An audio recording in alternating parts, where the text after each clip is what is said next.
E.D. Fredenberg, Dr. Ed Grossenbacher, Pudgy Hunt, Ken Jernstead, Nate Jones, David Coffery, Ray Lampkin Jr., Tom Levack, Neal Lomax, Gorham Nickel, Jim Nielsen, Steve Priest, Mel Renfro, Chuck Richards, Nick Robertson, Jack Rust, Ad Rushman, Charlie Sitton, and Gary Z. Give it up for all of our inductees in attendance tonight.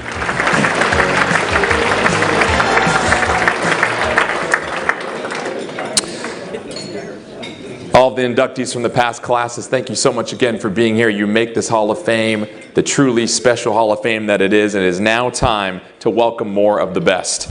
This class of 2019 now take their seats with you, the great ones in organ. This class is a group of exceptional individuals and teams. Tonight's inductees were selected through a lengthy process of membership nomination and voting, followed by review and consideration of the selection committee and board of directors. They have earned their place in this state's Sports Hall of Fame as Oregon's finest. Thank you, inductees. Once again, let's give it up for all of our inductees in attendance.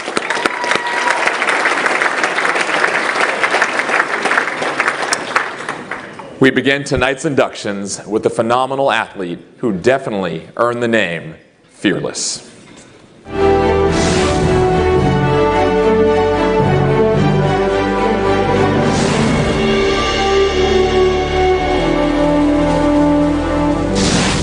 You can stop me if you've heard this story before. 20 years ago, a young woman walks into a boxing gym for the first time and ends up a world champion and a mentor to a new generation of fighters. It's all true.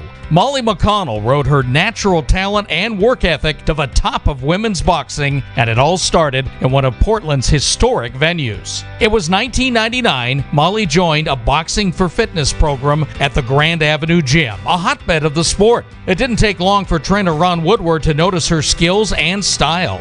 With a little coaching and encouragement, McConnell began her amateur career and quickly rose to capture the Oregon and Washington Golden Gloves championships. Molly knew how to punch with power with both hands and drew the attention of more quality coaches. Bill Mertz began to train her at the West Portland Boxing Gym, along with the well-regarded coach Leonard Trigg. Molly quickly earned the nickname Fearless, and that's when her career really took off. Just 3 years after putting on the gloves, Molly won the National Golden Gloves Championship, the first Oregon boxer, man or woman, to win a national title in 18 years. By the end of 2003, McConnell had won 4 national amateur titles. She was the top-ranked welterweight for 2 years in a row. Next came the transition to the professional ranks. Molly worked her way up the ladder in junior welterweight class. That journey culminated with 2 world championships in 2011. McConnell retired after 64 fights and now runs her own gym. McConnell Boxing Academy trains boxers, MMA fighters, and fitness enthusiasts. Her longtime coach, Leonard Trigg, is part of her staff. Molly always considered herself an excellent boxer, but now sees herself as an even better teacher. Oregon's only professional female world boxing champion, Molly McConnell, is welcome to the Oregon Sports Hall of Fame.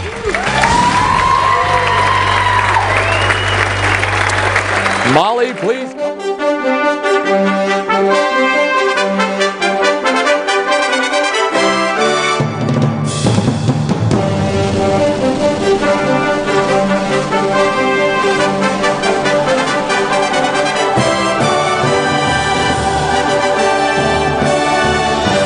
Well, Molly, congratulations. And I just have to ask you right off the top, what does this moment mean to you right now? I'm a little overwhelmed, to be honest. I'm not sure it's really sunk in, but I'm really honored to be here. Now, you take a look at how you got started in boxing. What was it about the sport that just clicked for you? Why did you fall in love with it? That's a good question. I think boxing is something that kind of finds you. I kind of stumbled into it, and I think it was one of those things right away I knew that this was something I wanted to pursue. It's a sport that's not for everyone, but when it's for you, it's really for you. So I think that weeds people out pretty quickly. So right away I knew that that was what I wanted to do. Now it takes a lot of hard work to not just be a boxer, but to be a successful one. Was there anybody that really gave you the blueprint for how hard you needed to work, or set that example for you to show you this is what you have to put in to get out of it, what you hope to get out of it? Well, I think I was so fortunate because right away walking into a gym, finding the right trainer can be a really tricky prospect, and I happened to come into contact with a man named Ron Woodward right away, who became my trainer. Not only that, but my friend and mentor. Over 20 years, he was with me from beginning to end. And one of my coaches is here tonight, Leonard Trigg. So those two, without those two men in my life, I wouldn't be sitting here. And that's such a good point you bring up, because it seems like the trainer is so much more than just, here's the technique you need to practice. There's so much more. You mentioned friend, mentor. What else can you say in regards to what they meant to you outside of the ring? That's a hard question to answer. It's now that I coach now, and there's some people that you just naturally have a connection with.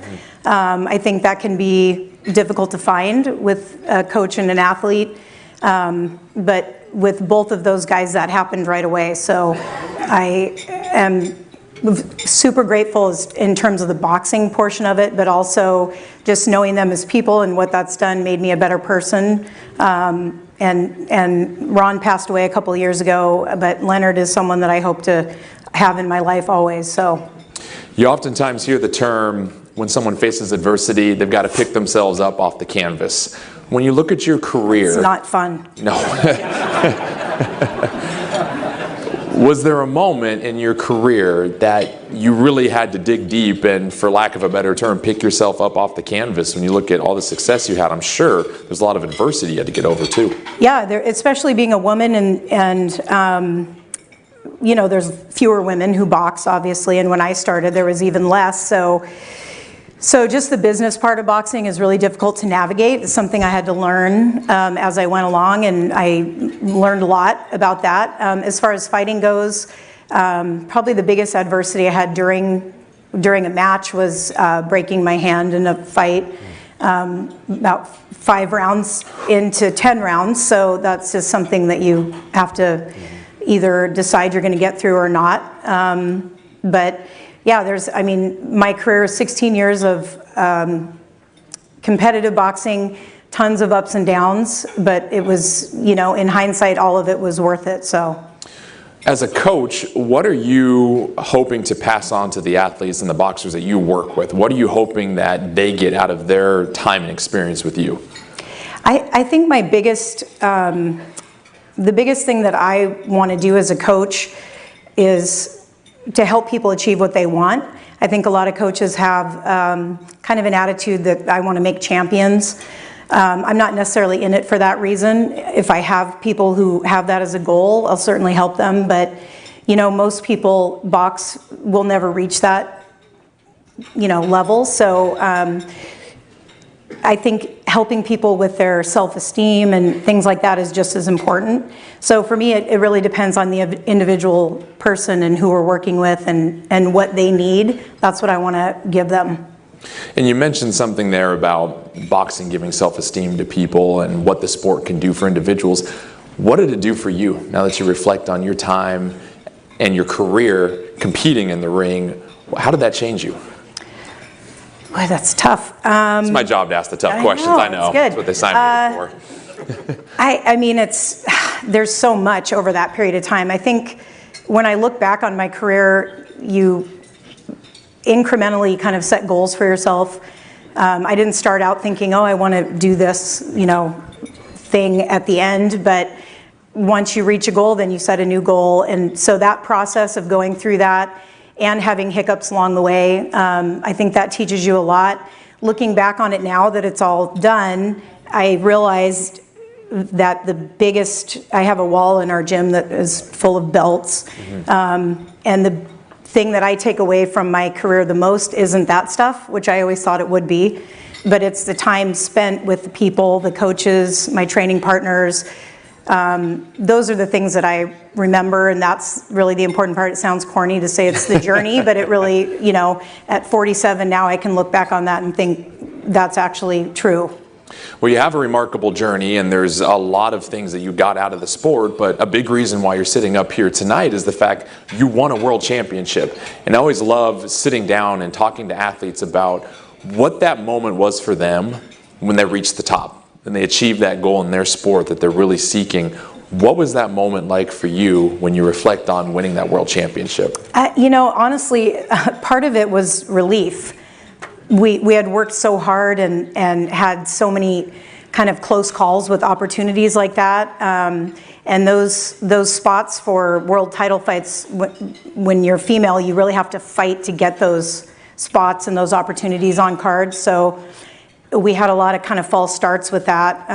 But to get to that point, I think it was just relief. It was almost like I had trained pretty much consistently with no break for 15 years. So to have that, it was almost like, oh, I can take a minute and try to enjoy this a little bit. But yeah, it was obviously happiness and all that. But I think mostly I just felt like finally, after all this time, you know, we got the opportunity to do that. Well, it's a remarkable story. You are a trailblazer in your own right as far as what you have meant to this state. So congratulations once again. Thank you so much. We do have an audience question, and that's something that we're doing new this year, that when you signed in here, you had a chance to ask a question of any of our inductees. And so our question here was, if you could box anybody, past, present, who would you like to step in the ring with? Well, Present company not included. Yeah. I mean, gosh, I don't know. I think if it was a woman, I would probably say Layla Ali, only because different weight classes, we're doing a fantasy pound for pound. She was a good boxer, but I also feel like because of who she was, she kind of skipped ahead in line a little bit. So I think that's something that, you know, that would be pretty fun. Gosh, I don't know. If I had to choose a man, I would say probably Miguel Cotto, only because he's one of my favorites. I wouldn't want to actually do it because it would be horrible for me. But yeah, that would probably be who I'd pick. All right, well, Molly, congratulations. Thank you so much. We do have a special guest here. At this time, from the induction class of 2002, another great boxer, Lightning Ray Lampkin Jr. Please come up to the podium. Molly, let's stand and join him here.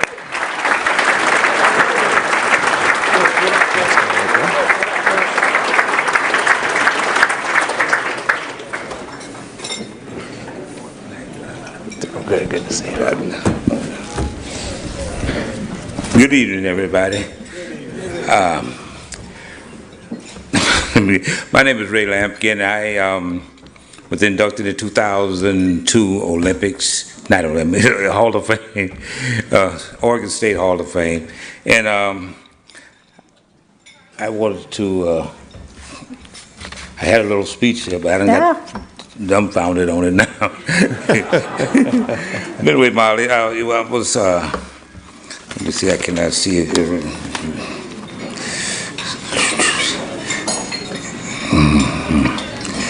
I don't know where to start. I don't skip so much stuff here. Anyway, good evening, everybody. My name is Ray Lampe. I haven't said that part. But anyway, yeah, I was inducted in 2002, which was a long time ago, many years ago. And now that, let me see, can I see this thing? Good evening, everyone. And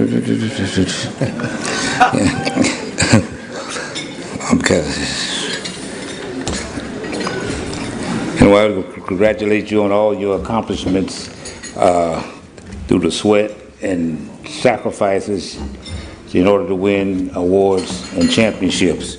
It is my honor to welcome you into the Oregon Hall of Fame. Thank you. I appreciate it, Ray. Thank you very much. Thank you. Sorry. So, Ray, if you want to do me a favor, she has a plaque right over there, this first silver plaque. Why don't you go ahead and hand that to her?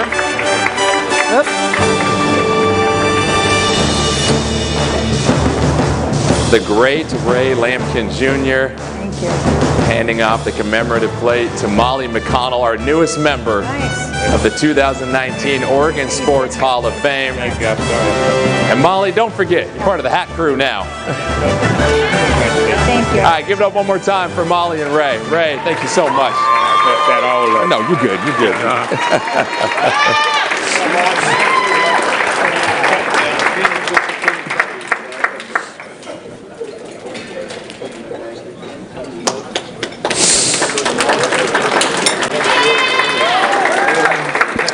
Our next inductee is well known for his love of football. His knowledge of the sport in Oregon is simply astounding.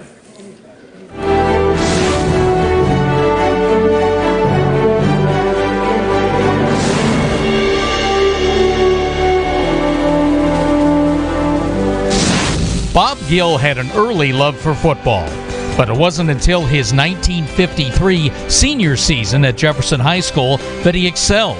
As Tom DeSilvia's first quarterback, Bob had an all-star season as the play caller and passer. It earned him a Shrine Game selection and a football scholarship to Oregon State. After a short freshman season, head coach Kip Taylor was fired, and that left Bob to focus on his pre-dental studies. Football was not quite over.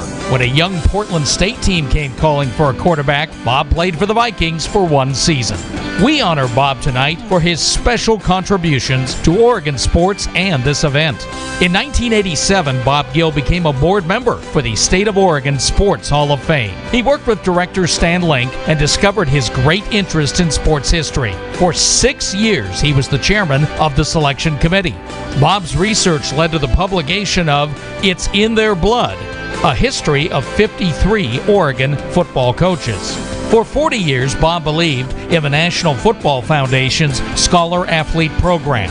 As a historian, Bob successfully nominated Tommy Prothro, Neal Lomax, and Ad Rutschman into the NFF College Hall of Fame. For 14 years, he presented the Walk of Champions Award to champion high school coaches. In 1998, Bob Gill provided the early leadership to return the North-South All-Star football game to Portland. With help from coaches and Neal Lomax's company, Promax, they established the Les Schwab Bowl.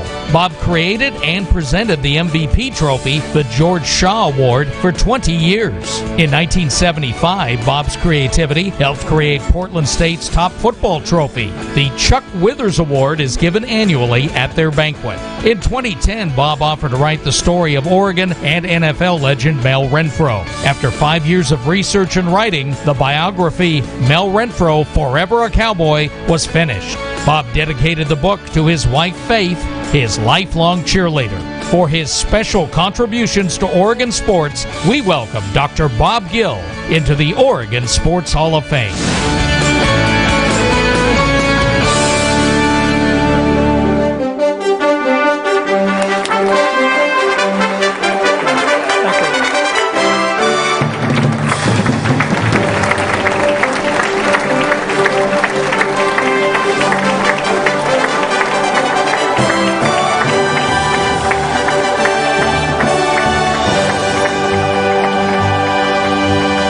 Congratulations. Have a seat, please.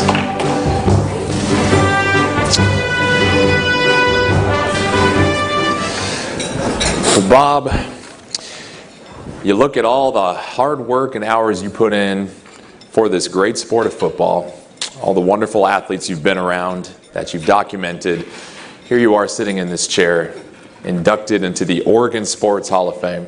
What does this moment mean for you? You don't mind if I read it? This is your night. Okay. It's pretty special, but at this time of my life, words can't explain what it means to me. I gained an appreciation for the award for a former inductee. In 1991, I remembered the induction of Joe Laprenzi, a 60-year Mac Club physical fitness employee.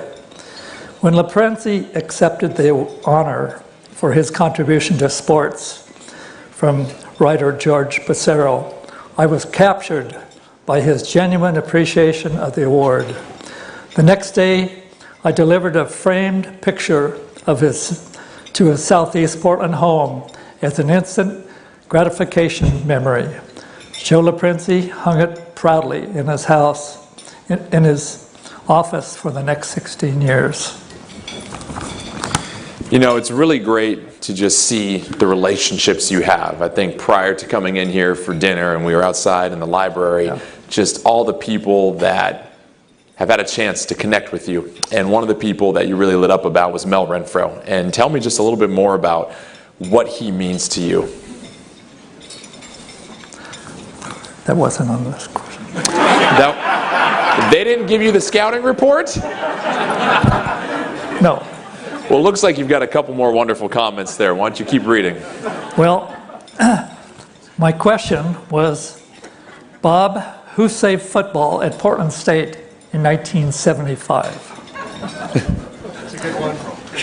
Bob, Yeah. who saved football at Portland State in 1975? The answer, I'm very familiar with Darrell Mouse Davis, coaching move to college. The young coach used the run and shoot offense for 11 seasons at 3 different high schools before he won a state championship at Hillsborough. In 1973, Mouse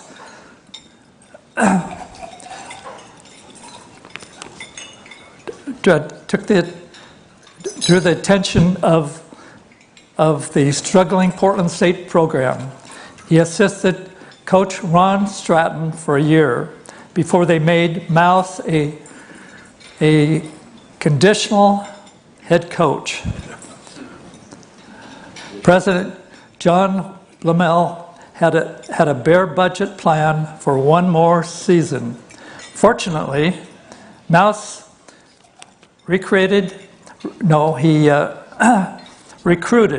a Hawaii transfer student in the college cafeteria by the name of June Jones, a quarterback with eligibility to lead his Viking fortunes.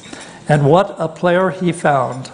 In just 2 seasons, Jones' All-American play gathered 5,590 yards of offense. It saved Portland State football and Mouse Davis's start in college.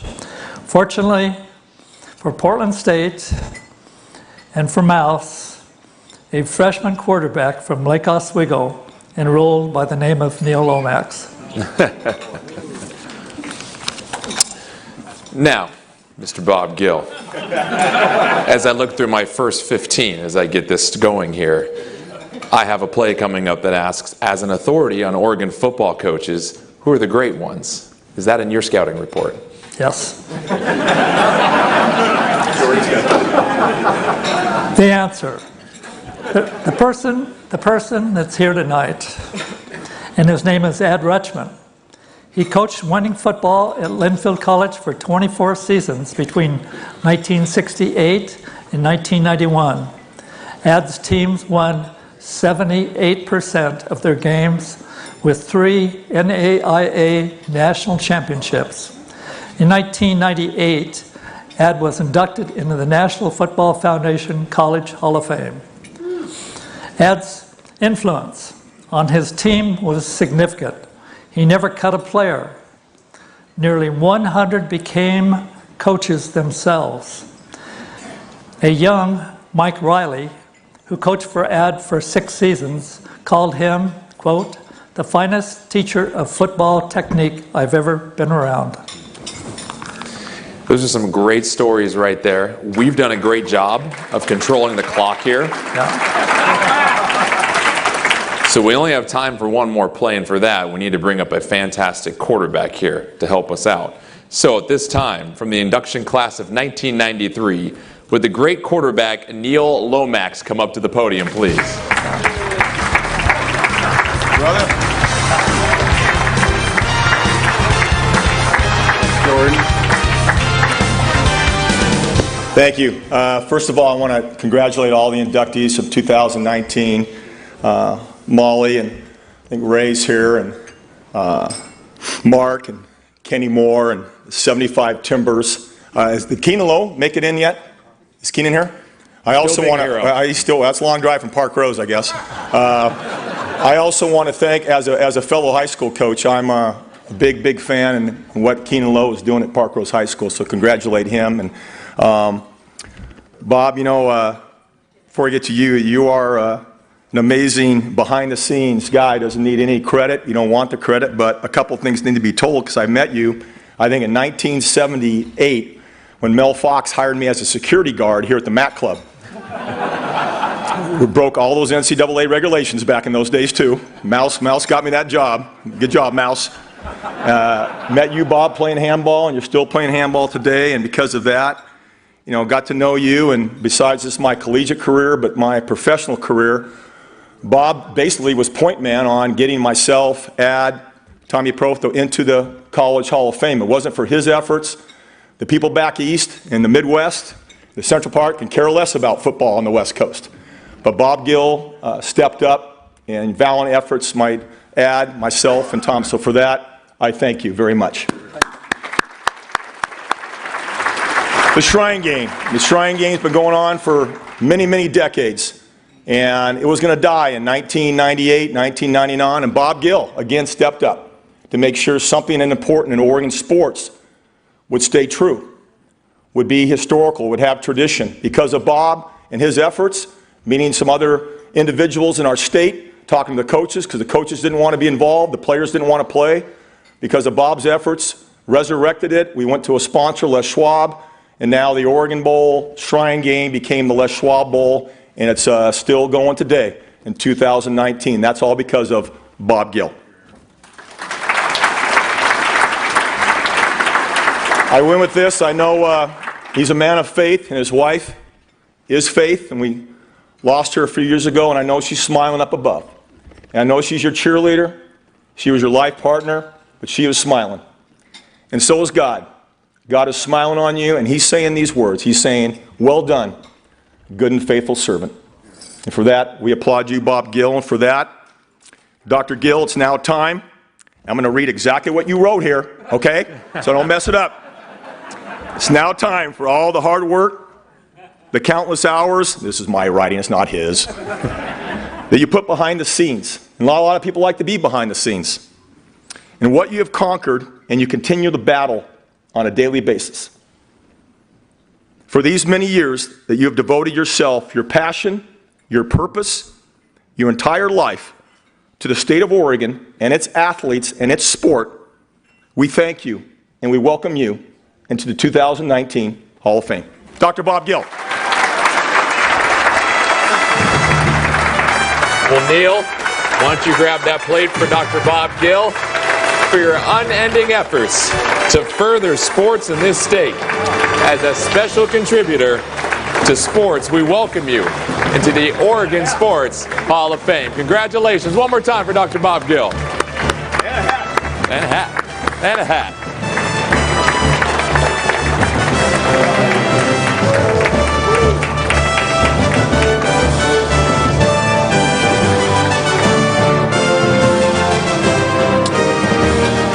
And thank you, Neal. Very kind words right there. Our next inductees go in together. That's the way the Orange Express played so well together.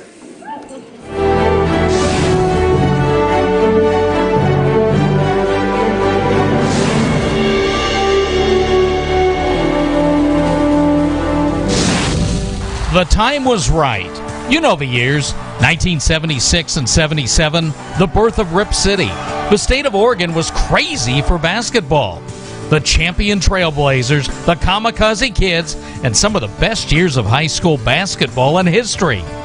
In the center of it all was Grant High School and their floor leader, Mark Radford. The Portland native was a household name, playing for Tom Jones. The Generals' record was 49-6 over Mark's junior and senior seasons, both years losing to eventual state champion North Eugene, once in the semis, then again in the 1977 final. Radford was named All-Tournament those 2 years and All-State in 1977, along with future Oregon State backcourt mate Ray Blume. Ralph Miller knew he had something brewing when he brought in Radford and Blume with his large freshman group in the fall of 1977. This was the genesis of the legendary Orange Express. Mark was an immediate impact player, averaging 30 minutes per game, scoring in double figures all 4 of his collegiate seasons. And just like his fellow guard Blume, Mark shot over 50% from the field for his career. It all came together in the 2 magical seasons of 1980 and 81. The Beavers won back-to-back Pac-10 titles and sat on top of the college hoop world. Radford ran the offense the way Miller intended, passes never hitting the ground, everyone a threat to score. Mark was named All-Pac-10 in 1981, averaging 13 points per game and grabbing a career-high 61 total steals. Radford is on the Oregon State career top 10 list for scoring, field goals made, assists, and steals. Mark's basketball talent stayed in the Northwest for the duration of his career. He was selected in the 3rd round of the 1981 draft by the Seattle Supersonics and played in 97 NBA games over 2 seasons. After basketball, Mark has enjoyed a long and successful real estate career, raised a family, and still has some moves on the hardwood.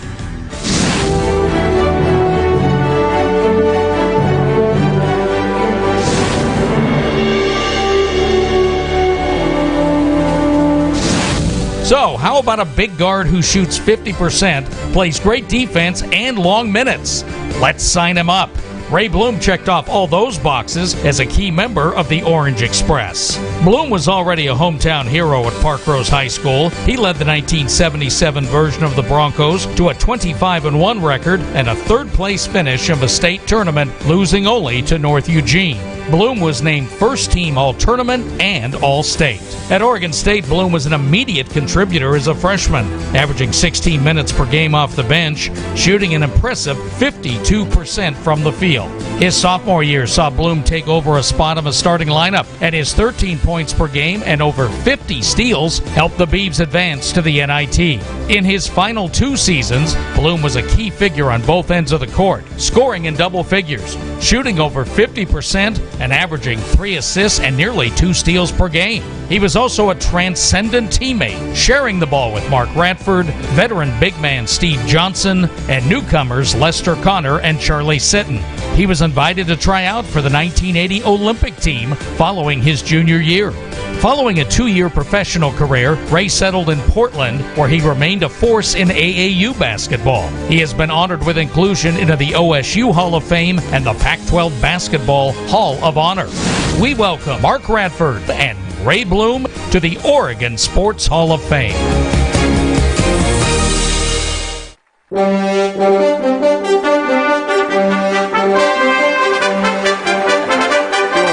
Grab one of those chairs right there. Ray, congratulations. Good to see you, Mark. Go ahead.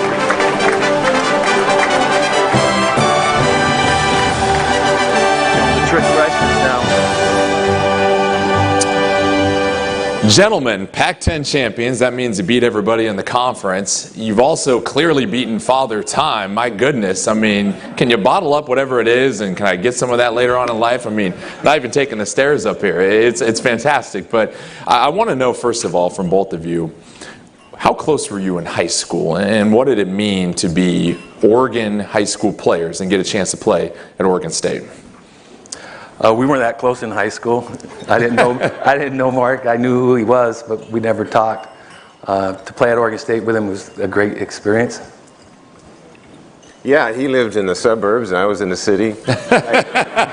And we just never did cross paths, unfortunately. But obviously, we connected once we got to Oregon State. We had a lot of commonality, and our upbringing was similar, and so we could appreciate each other. Yeah.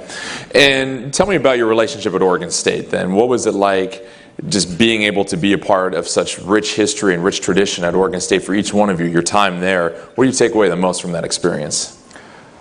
Well, I'd say the friendship. We lived together for a couple of years. We did everything together. It was a great experience, and the journey that we took together was awesome. Yeah, I think most people underestimated us, and I think we brought that to our playing. We had a sort of chip on our shoulder. People didn't expect us necessarily to perform at a high level, and I think we kind of went there with the mindset to start something special. And I think, obviously it came to fruition, but it was basically denying the people who thought we wouldn't become anything, and especially since we were both. He was a center in high school, and I was a forward, so they did not expect us to be able to play at that level at the guard position. Sure. And Ray, you had a successful career at Park Rose underneath Coach Terry Woods. What was the biggest change for you then going and playing underneath Ralph Miller? Oh, that's a good question. I got Terry Woods sitting with me, and I got Jimmy Anderson sitting with me. Going from Terry taught me how to play the full basketball. Defense, offense, help out, all that. And when I went to Oregon State, Jimmy helped get me there. But playing under Ralph, it was a little different. He was a little stronger, tougher, meaner. and I had a sense of that from my high school coach, but it was now a new, tougher guy. And so once I figured him out, I was okay. And Mark, Ralph Miller, what was that experience like for you? And when you look at his style of play, how would that translate to today's college basketball scene? Well, I think it would with the shot clock, and unfortunately we didn't have the shot clock. We didn't have the three-point play, but I think Ray adapted well. I mean, I think he had his coach was very disciplined. My high school coach was a little freer flowing. I grew up in the city. It was more of a street game, and so I had to go there and learn a different style and a different way to play the game, which I appreciated. I felt like the street ball won't only get you so far, and I had to learn some of the technical aspects of the game. So it was a pleasure to learn it, and still to this day, I think that his style of play applies at any level, and so I look forward to somebody carrying that torch of Ralph Miller. And elaborate on that a little bit. The Orange Express, why was that group so successful? What was it about that style of play that you felt really helped elevate you guys? Well, me personally, I mean, it was constant, and we're firm believers that constant pressure on defense, as you see in the video, constant pressure on offense, it's just, and then unfortunately, without the shot clock, we had games, I don't know if any of you recall, the Stanford game with 18-12, so, and it didn't always apply, but we could slow the game down, we could speed the game up, and so we were able to adapt, and his system with Jimmy Anderson was incredibly simple, and I think he made the game so simple in that we could master it because it wasn't overcomplicated. Ray? I agree exactly what he said, but we also, off the court, we would get together with 15 guys and go play, all 15 scholarship players. We'd go play 3 or 4 nights a week, and we got to play with other people than just the starters. Mark and I would play with other guys. And so when we got to practice time, we were already in sync with each other.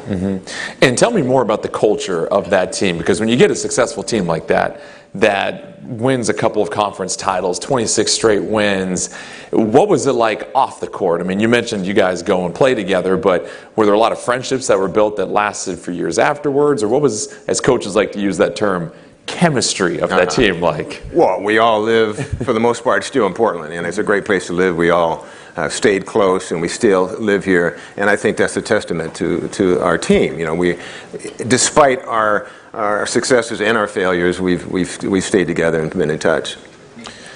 Yeah, we got Charlie sitting in the stands out here, and about every 2 years, he gets together and invites all of us over to his place. And I think a couple of years ago, we had like 15 or 16 of the players there. And then this year, we had about 12 of them. So still keeping in touch. Yeah, that's an impressive number of guys that still get together, and you obviously have great memories back when you guys had that terrific run. You look at your transitions to the NBA. What was different about going from college to the NBA in each of your individual experiences? In mine, they were looking for somebody that had more offense. I played with a team concept. When you get into the NBA, I feel that they wanted somebody to create for themselves. That's why I didn't stay very long. Yeah, the NBA is a tricky one, and it's hard to evaluate. We did sacrifice a lot individually for the success of the team, and I think part of that was our lack of success in playoffs, and it didn't necessarily give us the foothold in the NBA that, as far as reputation, because we didn't advance far enough in the playoffs. So I think it hurt us collectively. But that's just the way the cookie crumbles, and I felt like we were capable talent-wise, and offensively he's kind of putting himself down. But he was more than capable. But sometimes if you don't come there in that period of the NBA with that reputation coming out of the college ranks, it can hurt you. Last question real quick. That you guys said you were roommates in college. Any good roommate stories at all, or anything that you can share here? Not today. That'll be at the after. Yeah, I agree with that one. Yeah. Or no, that's probably at the barbecue only, the get-together right there. Well, at this time, from the class of 1995, look to the screens for current inductee and your former teammate, center Steve Johnson. Wow. Hey, everyone. Sorry I couldn't make it to the Mac Club tonight. I've been there before for other induction ceremonies, and I know what a special time it is for everyone, an opportunity to meet and greet old friends. I was excited and honored back in 1995 when I was inducted into the Hall of Fame. Now, if I'm doing my math correctly, that was 24 years ago, which officially puts me into the geezer classification. Mark and Ray, now it's your turn. As I reflect back on our time together at Oregon State as members of the Orange Express, anybody that knows anything about basketball knows that you two, along with Lester, were what really made our team go. The nonstop pressure you guys put on the other team night after night, while I hung back under the bucket as the protector and watched it all. On the offensive end, I always gave us a chance to score for half the game before I got in foul trouble. But once again, you two always stepped up, kept that nonstop pressure on the teams, and then with ball movement and timely outside shooting, we pulled many a game out. Two games come to mind. The first one, Mark, you'll remember this one. We're playing Stanford, number one in the nation, and they decide they're going to hold the ball on us. So once we got up, Ralph said, fine, I'm going to hold the ball too. So it ended up being final score 16-8. In one of the breakout games of your career, you were the leading scorer with 8 points. And Ray, as an undersized center coming out of Park Rose High School, you left your mark on the court, not on the offensive end, but on the defensive side. Your nonstop hustle was an inspiration for a lot of us. We're playing Washington, and we're down the whole game. But with 7 seconds to go, Charlie Hustle ties up the ball and forces a jump ball, which we won. We went into overtime, and we ended up winning. Well, guys, now's the time. Mark and Ray, for all you've done throughout your sports career, it is my honor, Mark Radford and Ray Blume, to welcome you both into the Oregon Sports Hall of Fame.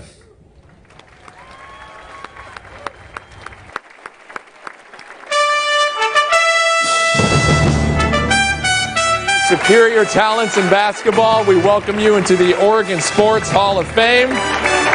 Mark, here you go. Ray, here you go. Why don't you guys stand together for a picture here?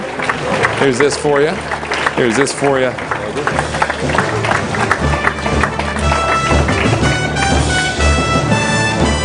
Congratulations once again, gentlemen. Thank you so much. Thank you again. Yep.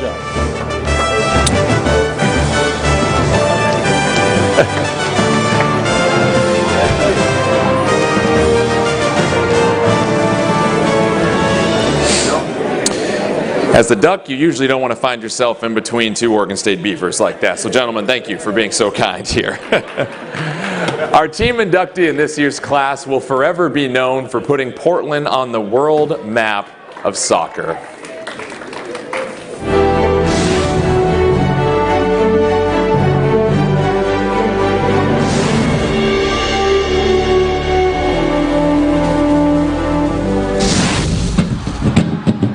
Green is the color, soccer is the game.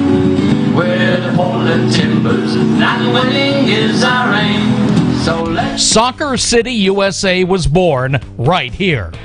In the summer of 1975, the very first edition of the Portland Timbers NASL Club captured the attention of the Rose City with a collection of unknown names that kindled a special passion with their first-year playoff run. The expansion team rode a roller coaster of overtime thrillers all the way to the Soccer Bowl championship game.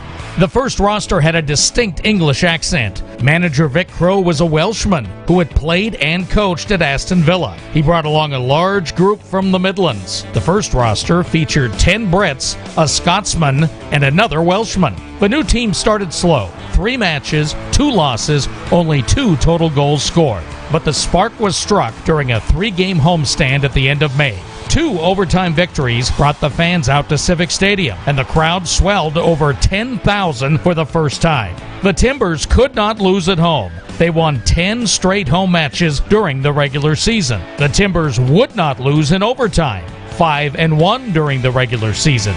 And one of those unknown names became a goal-scoring machine. Peter Whiff, a lower division player from Liverpool, would lead the team in scoring with 18 goals, using his height and skill in the air to great advantage. The Timbers ended their first season with the most points on the table and a fan base wanting more. Extra seating had to be brought into Civic, and 2 crowds of over 30,000 watched the Timbers win 1-goal nail-biters against Seattle and St. Louis. The great adventure ended with a 2-0 loss to Tampa Bay, also an expansion team, at Soccer Bowl 75 in San Jose. Peter Whiff left Portland after just 1 season and would enjoy a lengthy career in England, scoring 74 goals for Aston Villa and collecting 11 caps playing for his home country. Many of his teammates would remain in the Rose City even after their playing days and form the nucleus of the coaching and mentoring of young players that make Soccer City, USA what it is today. So let's give all of the boys a cheer, for the Portland Timbers will be here. We welcome the 1975 Portland Timbers to the Oregon Sports Hall of Fame.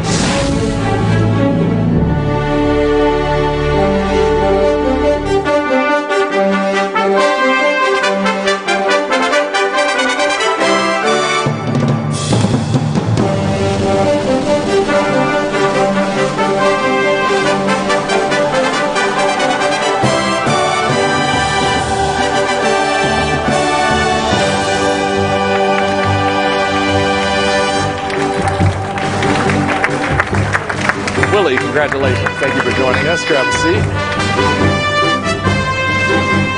And Mick, congratulations. Good to see you. Have a seat here. The 1975 Portland Timbers, an expansion team, first time playing together. What was the glue, or what kind of kept this whole team together and on the same page that brought everybody together, in your guys' opinion? Most of us, as you've mentioned in the intro there, came from England. Came from the same sort of West Midlands industrial area. We played for different clubs, 3 particular clubs. The coach was familiar with all the players, so even though we were from different clubs, we knew each other, we played against each other. So when we arrived, we had about 10 days, I think, to prepare for the first game. And it started to gel, and then Willie came a bit later and gave us some energy on the opposite wing, etc. So by the time he'd arrived, we knew we had something special, and it was a team-first mentality. No stars, no posers, as we would say. You just had to play for the team. And Willie, when you arrived, did you get that sense that this team, really, for an expansion team, seemed to have some established chemistry already? Yeah, you know, I came late. I missed the first 3 games. I remember flying in a Wednesday night, got Thursday off to get over my flight. Big Crow came Thursday night. The coach said, hey, can you play Saturday? Yeah, you bet. So, you know, the first time I met the guys, we flew out to Vancouver, and we played in Vancouver and won, and I got to meet the guys then. But, you know, we all got to live in the same apartment complex.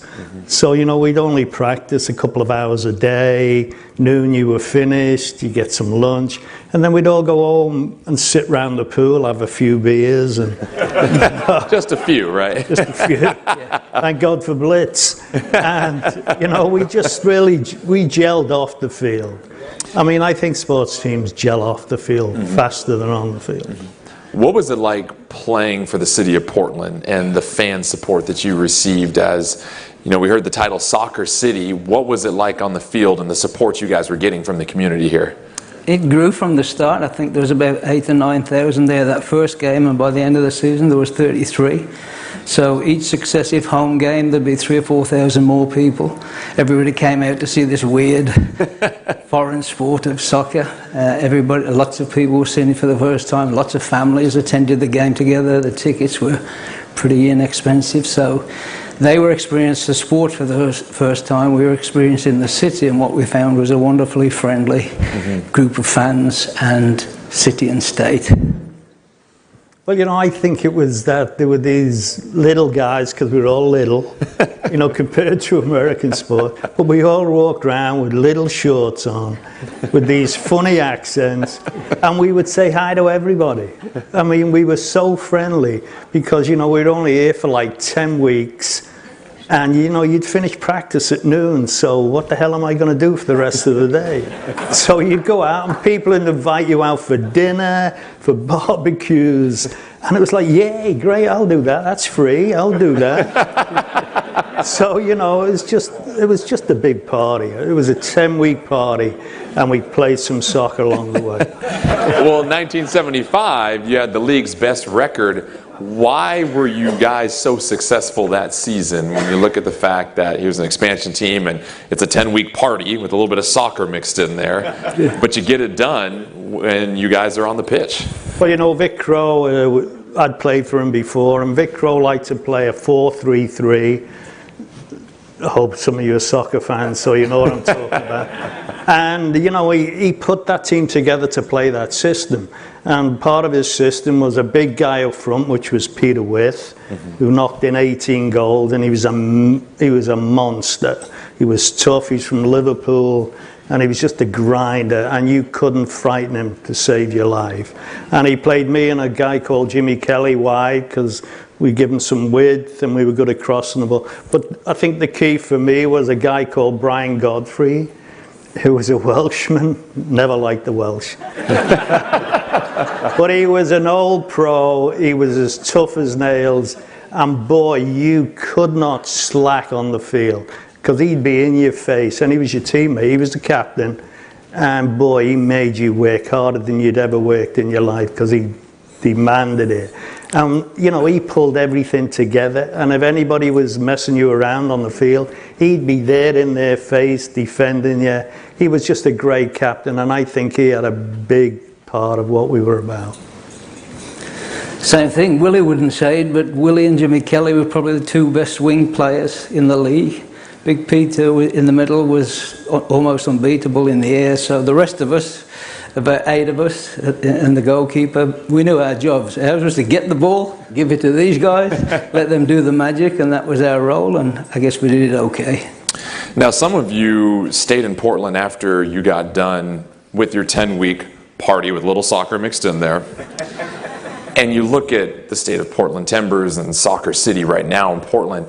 How do you reflect on just the fervor that is here right now and the fan support and what you guys essentially started with the sport of soccer in Portland? Do you ever think about that or reflect upon that, about how much it's grown? Yeah, you know, all the time. I mean, you know, I think the 75 team was like you build a house, you got to have a really good foundation. We were the foundation for the Timbers. And, you know, we were successful, which was really a key to that. And we got the city, the state really interested in who we were. What the hell is that game? And it grew from there. And, you know, we had some ups and downs in that NASL season. But, you know, there's a fever here for it. And, you know, thank God to Merritt Paulson, if he's here, thank you. But, you know, he's did a great job of putting this franchise MLS together, which is, you know, if you haven't got a good league, you ain't got a good team. You know, you got to play somewhere. And he's done a great job, so he's kept the ball rolling. I'd have to give credit as well to the owners that brought us to town, particularly John Gilbertson, former past president who's deceased, and Don Paul, who was the general manager of NFL fame, and to our coach Vic Crow and his assistant Leo. They gave us a great foundation, and one of the other investors from the early days, Don Pollock, is with us this evening, so he's seen us since 75 all the way through here. So a great base of local investors who were very interested in the team. They welcomed us on board, players that wanted to play as a team, and amongst the best fans in the world, helped us to get through to the Soccer Bowl that year and to establish the sport, or to help establish this. What we didn't do it alone. Lots have been done before we got here, but we certainly helped it along the way. Well, it's great to see the foundation that you guys laid, and obviously the support that the Timbers have now would not be what it is without your efforts. But there's also a couple members in the audience. You mentioned the former owner, Don Pollock, but how about Tony Betts, Nick Nicholas? Can you guys raise your hand? Are you guys here tonight as well, too? Raise your hands. Give them a round of applause. All three of them. And now we have a special video message for you as well, too. Attention to the screens for a message from the 2002 U.S. Soccer Athlete of the Year and inductee in this Hall of Fame and the National Soccer Hall of Fame, Shannon Mcmillan. Hey everyone, I hope you're all enjoying your night tonight at the Mac Club. My apologies for not being able to be there with you all, especially as we take a moment to honor the 1975 Portland Timbers team. As an expansion team making it all the way to the championship game, you took the entire city of Portland on an incredible journey. But most importantly, you ignited a passion and love for the game of soccer for everybody. A passion and love of the game that I feel so blessed to have personally been a part of when the great Clive Charles reached out to me and had me come play for the University of Portland. My 4 years representing Portland were some of the highlights of my career that I keep near and dear to my heart. You guys set the foundation for making Portland the one and only true Soccer City, USA. Well now guys, this time has come. To all of the players of the 1975 Portland Timbers team, for all you accomplished on the field and all you've given to the city of Portland during your athletic careers, it is my esteemed honor to welcome you all into the Oregon Sports Hall of Fame. Congratulations. Could we ask one of our teammates, the other two, to come up? Yes, absolutely. Your mic is on. Let's get the team up here as well, too, for a group picture with the plate. Now, who would like the hardware here? We'll give that to Nick. Give that to Nick, okay. Then, Willie, can I trust you with the important task of the hats as well? And I think you need one more as well, too. There you go.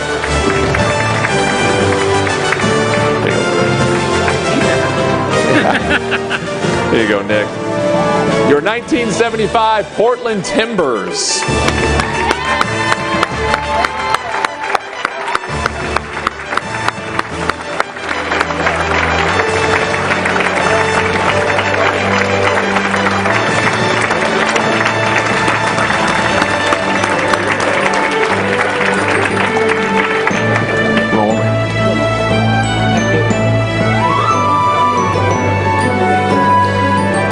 Thank you, gentlemen. Wonderful stories. It's always great to see where the foundation of things get built. And this 75 Timbers team on their 10-week vacation with a little soccer mixed in there. I like that right there. And just a few gentlemen's beverage by the pool after that noon practice gets over here. Well, let's move on to our final inductee, an early rock in the foundation of running. Our final inductee is a fearless pioneer. He championed his sport in so many ways.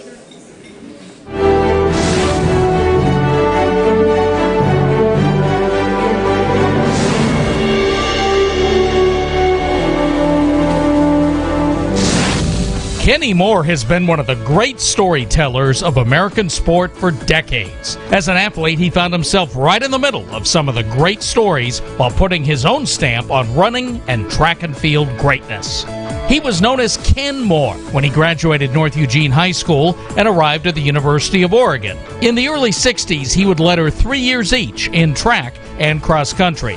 Always a versatile distance runner, Ken was a 3-time All-American on the track in the 3-mile, 5,000 meters, and the steeplechase. Moore was a 1963 cross-country All-American and was part of back-to-back teams that finished second in the nation.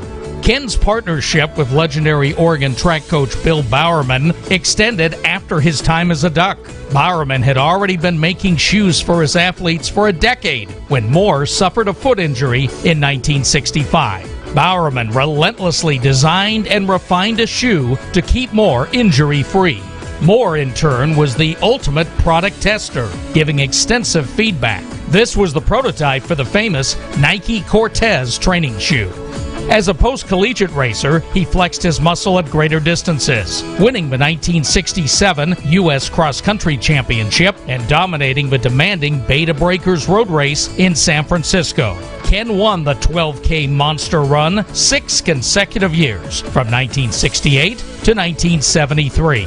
Advancing to the marathon distance, Moore finished as high as second at the World Championships, setting a personal best of 2 hours, 11 minutes, 36 seconds. Moore competed on the biggest stage of all twice. He finished 14th in the marathon at the Mexico City Olympics, then qualified again in 1972, finishing dead even in the trials with his training partner, Frank Shorter. Shorter would take the gold and the glory on the final day of the Munich Games in the shadow of the terrorist attacks. Moore just missed the podium, finishing 4th. These experiences and these times provided extensive material for the writer who would become known as Kenny Moore. In 25 years at Sports Illustrated, Moore told the big stories, championed the protection of amateur athletes, and co-wrote the definitive biography of the enigmatic Steve Prefontaine that inspired the film Without Limits. His activism helped win the freedom of imprisoned Ethiopian marathon champion Mamo Wolde. Moore has also written a biography of his coach, Bill Bowerman. Always relentless in his pursuits, we welcome Kenny Moore to the Oregon Sports Hall of Fame.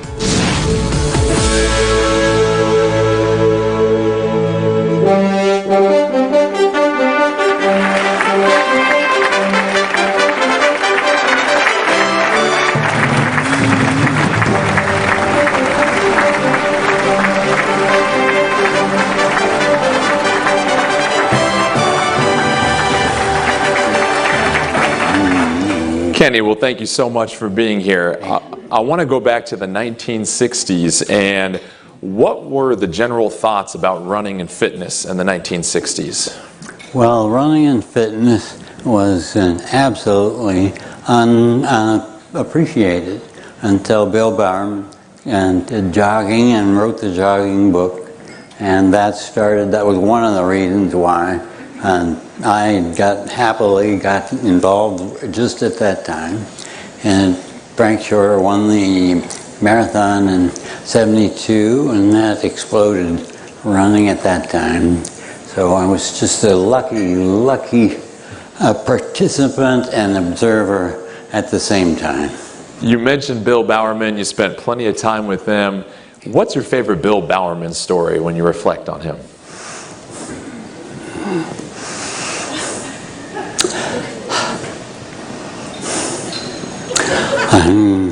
That's tough. Yeah, I wrote a whole book about him. And the story that had the most effect on me, the lesson that had the most effect on me, was him getting me to stop doing all my hard runs and getting me to start doing rest days. He forced me, was going to kick me off the team if I didn't do my rest days. And 3 weeks later, I did my rest days, did my normal workouts, and improved by 28 seconds in the 2 mile, and that was a lesson not just about running and my own physiology, but how eccentricity is something never to be ignored.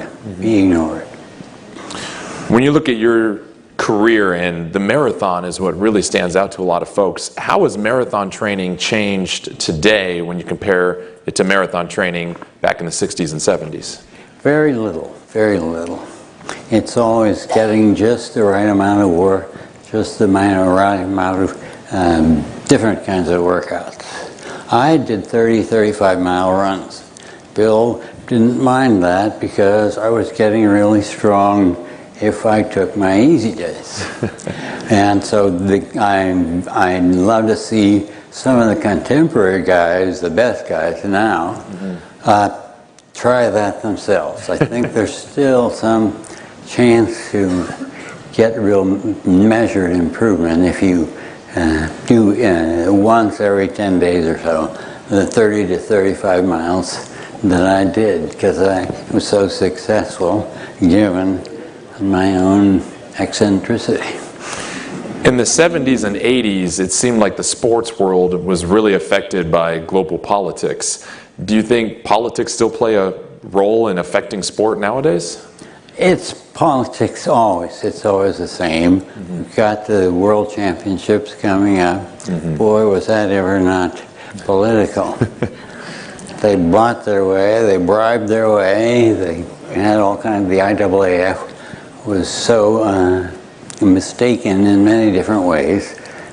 And that's just speaking as a hard-ass reporter. Well, you spent 25 years with Sports Illustrated. What got you into writing about track and field? Was it something you were always interested in, or what inspired you?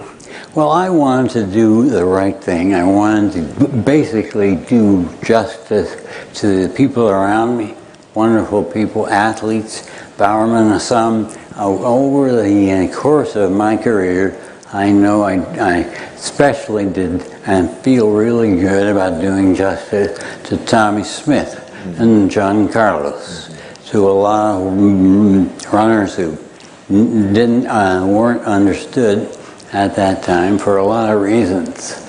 I traveled to Ethiopia, and I was pretty much the first one to realize that Mamo Wolde, who had won the Mexico City Marathon, and which I had finished 14th, he was in prison because this horrible derg was the word there, in Ethiopia.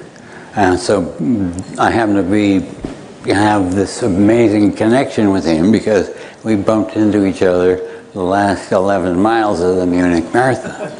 And so that allowed me to basically know that we had to deal with that. A lot of Olympians, when I got that story out in Sports Illustrated, a lot of Olympians really understood, but they still didn't get him out and almost until he died years and years later. It's rugged out there. Yeah. Well, I know a lot of people that had a chance to interact with you in the library. Everyone's really curious about the Nike Air Cortez and your relationship with Bowerman and development of that. What does it mean to play such a big role in that and testing out that shoe? Well, it was fantastic, and it meant a bunch of things. One, the story was, and if you'll forgive me, I'll go injury by injury. I got spiked by my teammate running on 800 meters in 1965. Bill Bowerman supervised me getting half a dozen stitches in that. And that meant I couldn't really do much except in the pool for a couple of weeks. But I came back and won the 3-mile, won the steeplechase in the pack 8 or 10 meet at that in Pullman. And on my way back, Bill sat down with me and he said, all right, now William, what are you going to do tomorrow? And I said, I yearn for a nice long run like normal Sundays. And so he said, okay, but you haven't hammered yourself in this double and you've also just coming back from nothing. So take 10 miles, only 10 miles, that's your limit. So I run my 10 miles out on Coburg Road. I get 10.25 miles at the Shell station, and I got this funny pain in my metatarsal. I had to call my mother to get home, and I never called her. So and definitely it was you can see the little middle metatarsal, definitely a stress fracture. So I went into Bowerman, and he said, all right, you will place before me the shoes that you wore. And they were a Nike Tiger, not Nike, this was Tiger before Tiger. So we put them in front of him, and he had two things wrong with them. The outside wore out like cardboard, and the inside we had these little cookies for front and back, ball and heel, but in the middle there was absolutely no R support. So Bowerman, in the 6 weeks that until I could run again. I'm going to hand you the baton here. Bowerman, in the 6 weeks before I could run again, he designed a shoe that basically solved all the problems. Wonderful cushioning, but especially strong, supportive in the middle, and arch support. So we I did good miles on doing all the different, maybe 3 or 4 models that I would try, and he'd see how they were working, and then they would be sent to the factory. And ultimately that became the shoe that was the Cortez. Cortez was the first shoe for Nike that basically solved the problem of how to run on the roads 4 years before Adidas would admit that was how you should run that shoe. So that basic time there, that Nike really was benefited financially. So I come before you here, where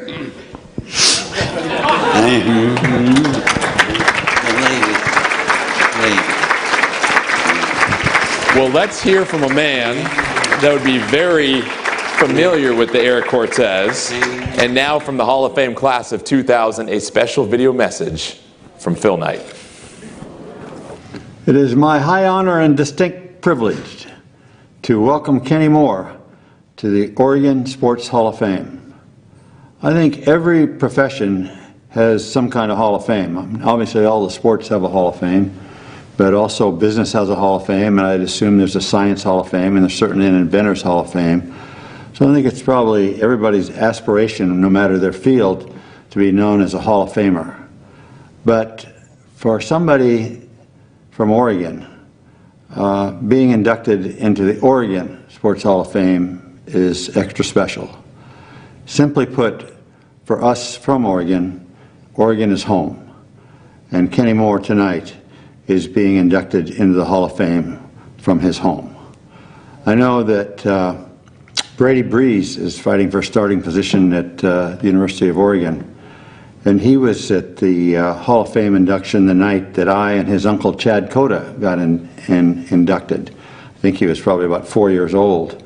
And he carried that picture around with him all through his youth, and now that he's older, he carries it on his telephone. And he hasn't told me why he carries it, but 2 or 3 times I've seen him in the last year, he's had it with him. And I got to believe it's an inspiration to him to achieve all he can achieve. The one thing that surprised me when they asked me to welcome Kenny Moore to the Hall of Fame was that he wasn't in it already.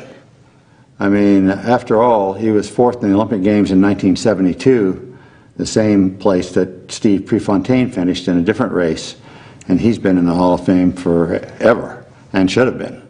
And Kenny should have been too. Kenny not only was fourth in the Olympic Games, he was also, I think, the leading point getter, or one of the leading point getters in Oregon's 1966 NCAA championship team. So he clearly belonged there as a runner, and he's belonged there for a long time. But more than that, they also have basically a contributor section in the Hall of Fame, which is the section I got in under. And Kenny Moore deserves to be in there twice. He deserves to be in there for his writing, which for over 20 years he was the leading running and track and field writer for Sports Illustrated. He's probably the most significant running writer of the last 50 years. So he deserves to be there for that. And what is not as well known is that he worked tirelessly to free Mama Wald, the bronze medalist in the Olympic Games, from prison under the Ethiopian government, which was very coercive. And he was improperly imprisoned. And Kenny Moore, as much or more than anybody, finally got Mama Wald freed so that he could live in freedom for the last year of his life. So 3 different ways he should be there. So it's long overdue, but congratulations and welcome to the 2019 Oregon Sports Hall of Fame, Kenneth C. Moore.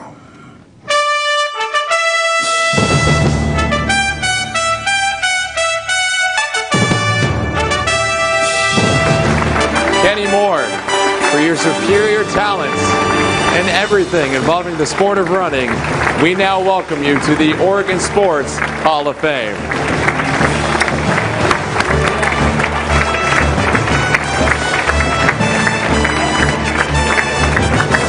Yeah.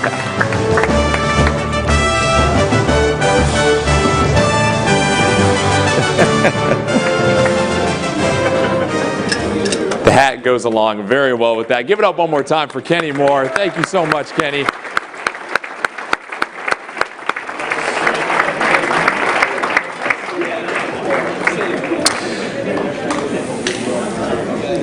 Well, it's been a wonderful evening, and so ladies and gentlemen, there you have it, the class of 2019, now forever inducted into the Oregon Sports Hall of Fame.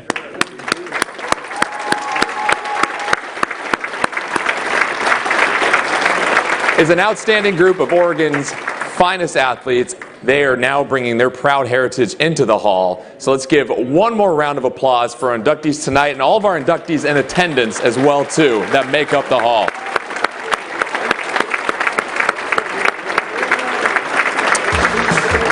One more thing, though, it's been one memorable evening again. We want to give a big thank you to our sponsors, the Portland Trail Blazers, Standard TV and Appliance, our media partner KGW-TV, the Oregonian Media Group, Sunset Athletic Club, Sport Oregon, and the Oregon Center for Sports Recreation. And remember, each year's induction class is voted on by our Sports Hall of Fame members. Anyone can be a member. Just go to OregonSportsHall.org to sign up. Now, I do have one more announcement for our current inductees, if you don't mind giving me your attention for just 10 more seconds here, please. We do have something new we're doing this year. I know many of you would like pictures of the inductees. Could we ask all of tonight's inductees to come up to the stage and we'll get a group picture. After that, all of the former inductees that are in attendance, we're going to get one group picture of the new full class of the Hall of Fame. So make your way on up here. For myself, our wonderful crew behind the scenes, and the Mac Club, thank you again for joining us. Drive home safely. Have a wonderful night. We don't know each other, but I enjoy